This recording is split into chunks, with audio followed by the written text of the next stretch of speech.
Hi, this is Shabna Jain. நாங்கள் இன்றைக்கி ஒரு கேஸ் பற்றி தான் பார்க்க போகிறோம். இது ஒரு கிரேட் 9ல் படிக்கிற ஒரு மாணவன். அவர் எப்பயுமே லாஸ்ட் பெஞ்சில் தான் உட்காருவார். பெரும்பாலும் ஐ கண்டாக்ட் எதுவுமே இல்லை, யாரோடையுமே பேசுகிறது இல்லை. தனியாக பின்னுக்கு உட்காந்து தண்டை பாட்டுக்கு இருக்கிற ஒரு மாணவன். ஸோ இது கொஞ்ச நாள் அப்படியே போகுது. மார்க்ஸும் இருந்ததை விட லோவாகி கொண்டே போகிறனால டீச்சர்ஸ் ஐடென்டிஃபை பண்ணி இவரை செஷன்ஸுக்கு எடுத்துகிட்டு வராங்க. ஸோ நாங்கள் பிள்ளையோட கதைச்சி பார்க்குற நேரம் என்ன நடக்குதுன்னு சொன்னால், அந்த பிள்ளையோட வீட்டு சிச்சுவேஷன் என்னென்னு பார்க்குற நேரம்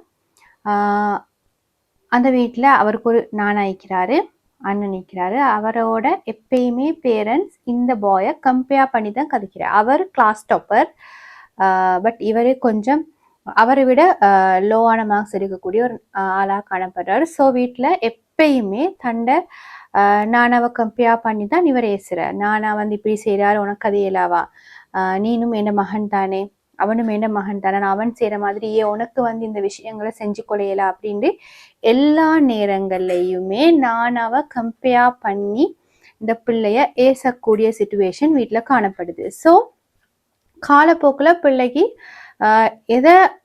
எந்த வேலையை செய்ய தான் யோசிச்சாலுமே அது நல்லா வராதா, அதில் ஏதாவது பிழை வந்துருமா, தன்னால் மார்க்ஸ் எடுக்க ஏலா போகுமான்னு அந்த யோசிச்சு அந்த சிந்தனையே அந்த மாணவனை இன்னும் கீழே தள்ளி விட்டதை தான் நாங்கள் பார்க்குறோம். ஸோ பேரண்ட்ஸ் வீட்டில் கதைக்கிறேன்னு பேச நாங்கள் அப்படி யோசிக்கிறது இல்லை. நாங்கள் கேஷுவலாகவே சொல்கிற விஷயங்கள் தான் இது.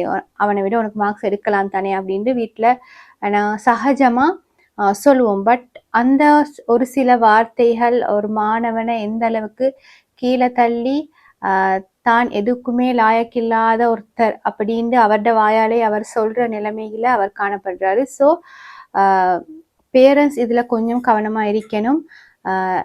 வீட்டில் 2-3 பிள்ளைகள் இருந்தால் எல்லாரும் ஒரே மாதிரியான லெவலில் இருக்க மாட்டாங்க, அப்ஸ் அண்ட் டவுன்ஸ் இருக்கும். அந்த மாதிரி சந்தர்ப்பத்தில் நாங்கள் ஒரு பிள்ளைய மட்டும் ஆதரித்து உயர்த்தி கதைக்கிறதும் இன்னொரு பிள்ளைய தாழ்த்தி தாழ்வாக என்றதும் கூடாது, அது முறையும் இல்லை. ஸோ பிள்ளைகள் எல்லாம் சமனானவர்கள், அவங்க டேலண்ட்டை பொறுத்து மேபி அப்ஸ் அண்ட் டவுன்ஸ் இருக்கும். பட் அது மட்டுமே காரணமாக வச்சு அந்த பிள்ளைகளை தாழ்வாக எங்களுக்கு மட்டம் தட்ட முடியாது. ஸோ பேரண்ட்ஸ் வீட்டில் பேசுகிற நேரம் உங்களோட வார்த்தை பிரயோகங்களை மிச்சம் கவனமாக பயன்படுத்துங்க.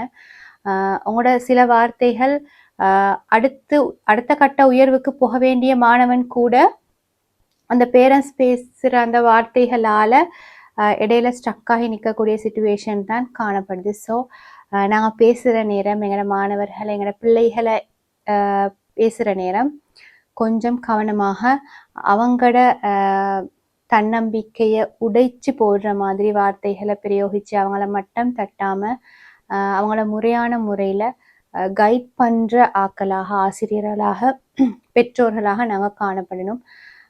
இந்த வீடியோ பிரயோசனமாக இருந்திருக்குன்னு நம்புகிறேன். Thank you so much.